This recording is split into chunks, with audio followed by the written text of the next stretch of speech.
Welcome to the G20 Interfaith Forum podcast. I'm Marianna Richardson.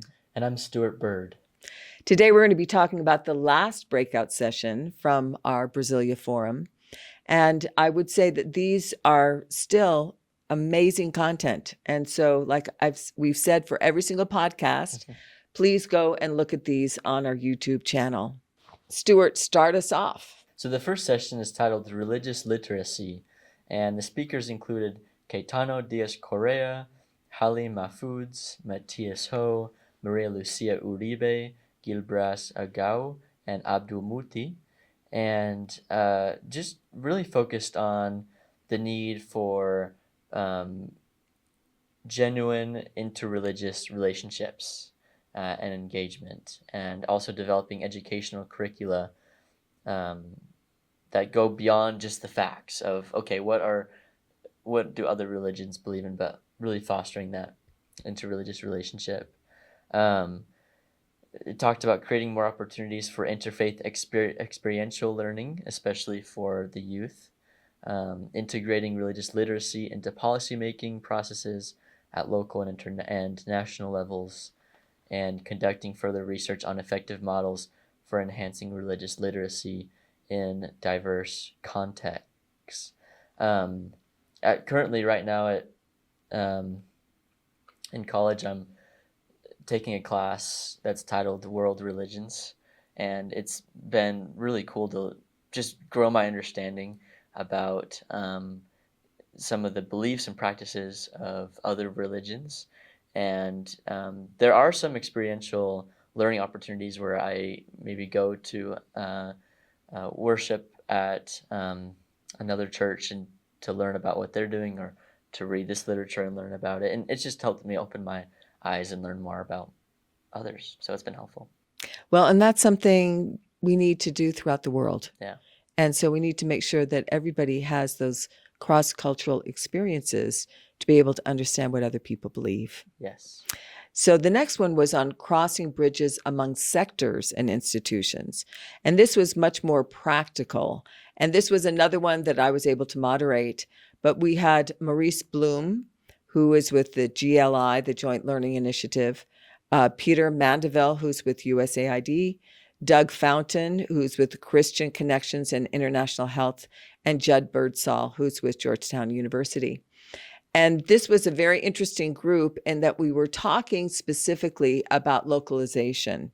When we talk about NPOs and NGOs, especially those that are worldwide, when they're trying to go from South Africa to Ghana, it is very difficult because you have different people that you're dealing with in the government. You have different governmental issues and laws that you have to deal with. Also, just within the community and within a country, it can be very different. So how do you handle that? How do you handle those differences?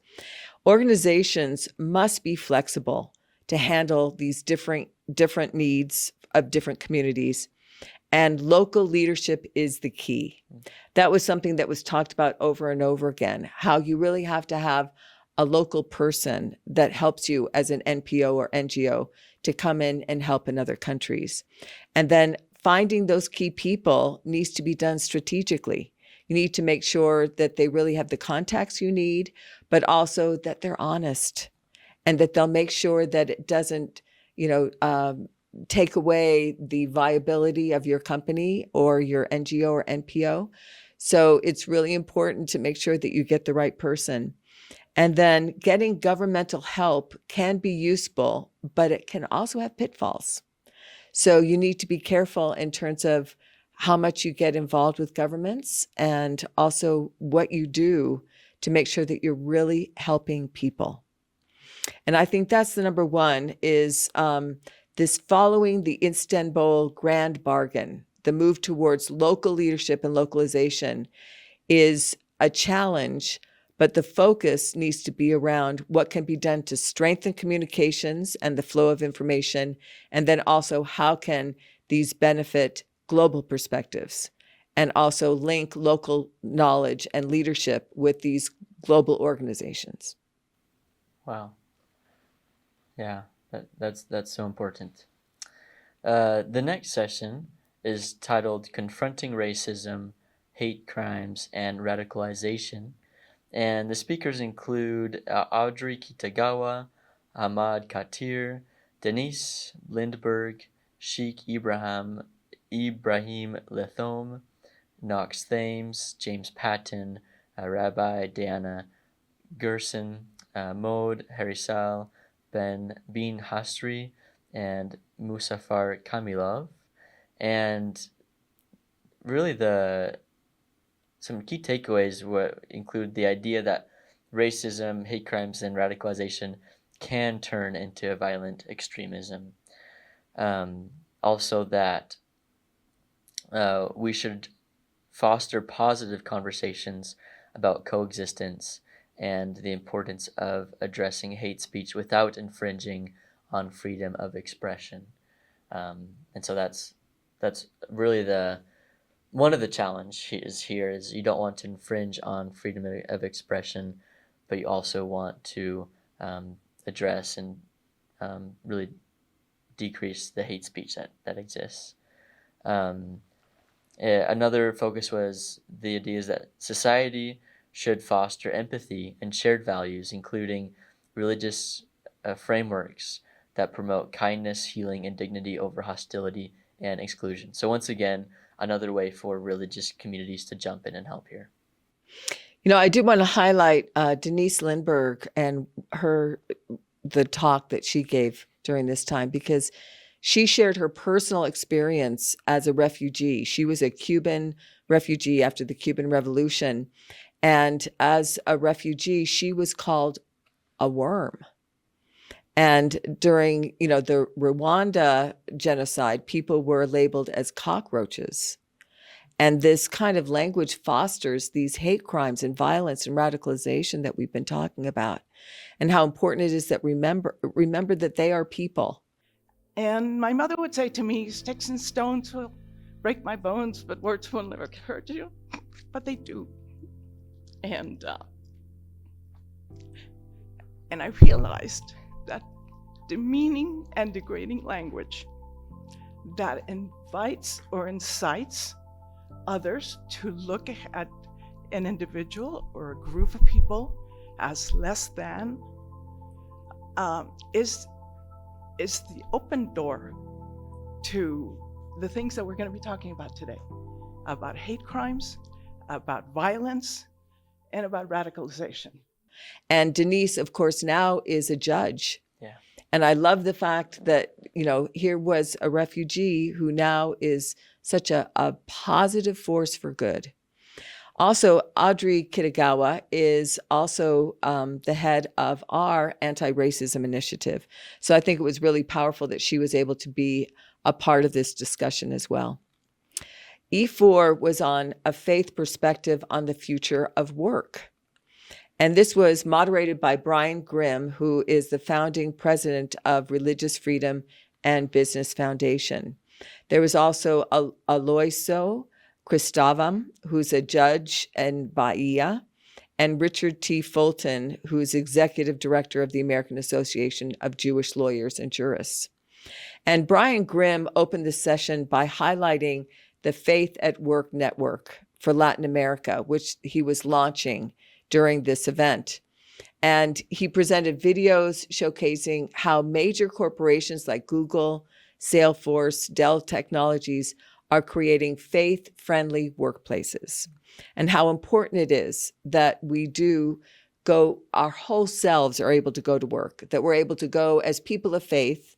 We don't need to hide that while we're at work, but we also need to know how to do that in a positive way so that we don't break U.S. law, those kinds of things. So he said that a growing recognition of spiritual health should be a component of overall employee well-being, that the challenge of implementing diversity, equity, and inclusion initiatives should also include religious diversity. And then finally, the importance of educating both employers and employees about religious accommodations, rights and responsibilities. So this was really a wonderful time to be able to talk about this interplay between religious belief and the workforce. Yes. The next session is titled Faith and Environmental Defense, Protecting Life and Territory. And the topics include Carrick Redden, Pastor Romy Marcia Benke, Carlos Vicente, and Binalakshmi Nepram. And it another focus on helping protect the environment and how faith can be involved with that. And I believe there's so many sessions on that topic because it's so important, and there's so many different aspects of that need to be talked about. But this session focused on the deep spiritual and existential connection between faith communities and the natural world, and how that can play a huge part. The crucial role of women in organizing for environmental defense, as we talked about in the previous podcast. The concept of environmental violence and its impact on indigenous communities. And then also the importance of an interfaith and intercultural dialogue in environmental protection efforts. So again, stressing the need for faith groups to come together and use their resources and their beliefs and their passions to help with protecting the environment. The final one, E6, was on challenges facing Africa 2024 and beyond. And of course, this was also looking forward to our time in Africa next year. It was moderated by Dr. Sylvia Mamahafi Fieto, also Michael Swain, Professor Manaraj Sagdavan, and also Najat Abdi Mohammed.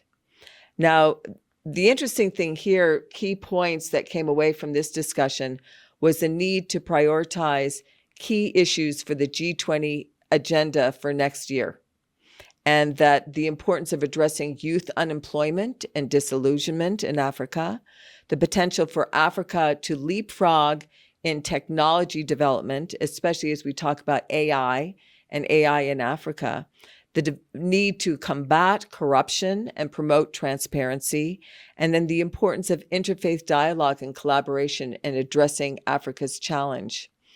Now, this whole point of the need for Africa to harness its resources more effectively is something, too, that G20 needs to look at in terms of next year. As we've been talking about what issues should we kind of focus in on next year, one in particular that has come up is the problems with mining in Africa, which is something we've never really delved into, but is something we need to talk about when we look at South Africa and some of the issues that are happening in Africa right now. The importance of promoting good governance and combating corruption that we've already talked about. And then we also need to present Africa's successes alongside the challenges as we move forward to G20. All too often, we're looking at too many of the problems in Africa. Instead, I do feel that we should also look at all the positive things that are happening there, because there are a lot of positive. And that was one thing that came out of this discussion, was that rather than always, focusing on the negative, there was this, let's look at all the positive things Africa governments are doing. Look at the positive things that people in Africa are trying to do to make them better. And I really loved that focus, especially as we look at 2025 and G20 South Africa. I'm excited for that. It'll be cool to see what topics we come up with and what conversations are made there. So we're done. We've done all of the breakout sessions. But as we conclude these series of podcasts, I wanted to ask you, Stuart, was there, what were some themes that you saw as we talked about all these different breakout sessions? Well, a common theme that I saw is that, first of all, there are issues that sometimes people, including me, don't think about every day. That needed to be brought to the surface. And then in every session, there was a follow-up to say, okay, well, there's a lot of different organizations that are very, very capable in their own sphere, but they need to come together and collaborate to work on this issue. So that seems to be a major theme, is that there are issues, but also there are solutions, and it just will require collaboration. And I think that for me, what I saw that as the purpose of this was, it's not just a conversation and then go home and forget about it. It's I agree. now these organizations and these people should go back and look for collaborations and initiatives that they can start. And that's the network that we're talking about.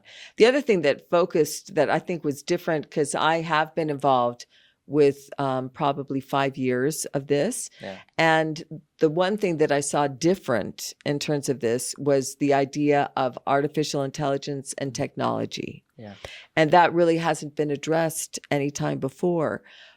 But it also shows the difference in our global communities, that we need to be aware of what's happening with social media. We need to see how it is harming our children and what can we do to make it better. We also need to see how AI is going to affect us religiously, as well as communities, as well as governments. We need to also understand technology in terms of environment. What can we do to have technology help us with food issues that we talked about at the very beginning? The Global Food Alliance, I'm sure, will use technology to figure out how can we bring food from one place that has way too much to places that don't have enough. And so I see that as something that has not been as much of the discussion in previous years as it was this time, that technology in the future will be something that we will, as people of faith, as people of various religions, also need to talk about how will technology be used for good rather than evil. Wow. And it really does affect everyone listening. So thank you so much for joining us. We hope that you will, again, look at the YouTube videos to gain more understanding of all of the content that was done during our wonderful forum. We also appreciate you listening to some of these important issues that we've been discussing during these last podcasts. So good luck. Bye.